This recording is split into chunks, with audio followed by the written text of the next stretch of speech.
When we think of traffic accidents, we think drunk drivers. But surprisingly, the vast majority of car crashes are caused not by driving while intoxicated, but while driving while distracted. We're a nation that prides itself on multitasking, even behind the wheel. But as ABC's Paula Ferris discovers firsthand, one of the biggest distractions is something you may be driving with every day. People seem to do all kinds of crazy and potentially dangerous stuff behind the wheel.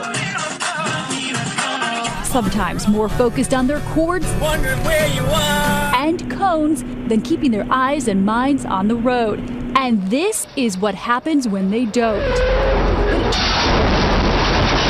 In terms of the crash risk when you're texting or talking on the phone, is that crash risk is comparable to driving when you're drunk at a 0.08 blood alcohol level.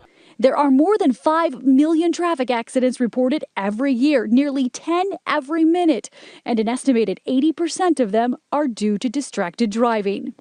But it turns out something you might do every day, driving with kids in the back seat, is an even worse distraction. Yes, I can! And one you might not even realize. In a first-of-its-kind study, Australian researchers recently found that children accounted for 12% of all potentially distracting activities, more than talking to the front seat passenger, more than adjusting a seat or seat belt. Quit! Drivers are breaking up fights. Stop it! And calming fussy babies. Laura Lickman's been there. Okay, can you get in your seat, please? As a mom of 2 active twin boys, Laura's experienced the added level of distraction that can often come with pint-sized passengers. I think that my kids are more distracting than talking on the phone, maybe just because I feel more obligated to attend to their needs. It's really challenging to just do the task at hand and just drive. Doing good?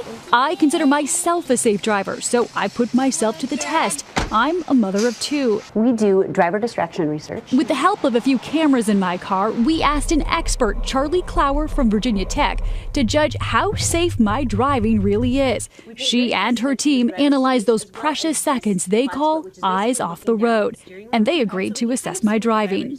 You are traveling probably 55, 60 miles an hour here on the at highway. Yeah. And look at the eyes off road time right there. That's a lot. Look again. I only took my eyes off the road for 1 second, and in that time, traveled 75 feet. Watch as I grab a snack wrapper. Point out sights. And grabbing your cell phone, and look at the eyes off road time right there. That's a lot. I didn't feel like I was doing anything wrong. The only thing worse than driving with distracting kids is using a cell phone at the same time. Texting and driving is illegal in 39 states, including New York, where Police Sergeant Joel Cordone hunts drivers who may be violating the state's handheld cell phone and texting ban. Look at a texture in progress. Everywhere he looks, he seems to find someone driving with a phone in their hand. Morning, Sergeant Cordone with the City of Syracuse Police Department. Any reason why we're on the phone today? I was just multitasking. Multitasking. I don't look at it like going out and looking for the violators. I think the violators find us, to be honest with you. Now, if you think using hands-free technology is safer, think twice. Researchers have proof that even hands-free car calls are just as distracting as holding onto that cell phone. Here's your brain with no distractions turning right, the orange area representing activity in the part of the brain that controls vision and alertness. But turning left against traffic requires substantially more concentration, and your brain nearly short circuits trying to talk, drive, and make smart decisions at the same time. The energy used to process vision is instead diverted to an area that's processing the conversation. Which could explain why this man on his scooter is nearly hit by this woman talking on her cell phone while turning left. Miss it? Here it is again. You really looked at that stop sign. You really looked at that pedestrian, but you didn't see him. It didn't register because you were on the phone. But there are ways to drive safer. First, set up car rules so your kids know what to expect. If they drop something, make sure they know you can't pick it up until the car stops. If you're tempted to take a phone call, consider an app like Zoom Safer. It blocks incoming calls and text messages by sending an automated response that you're driving and will answer when you can. Nice hat, buddy.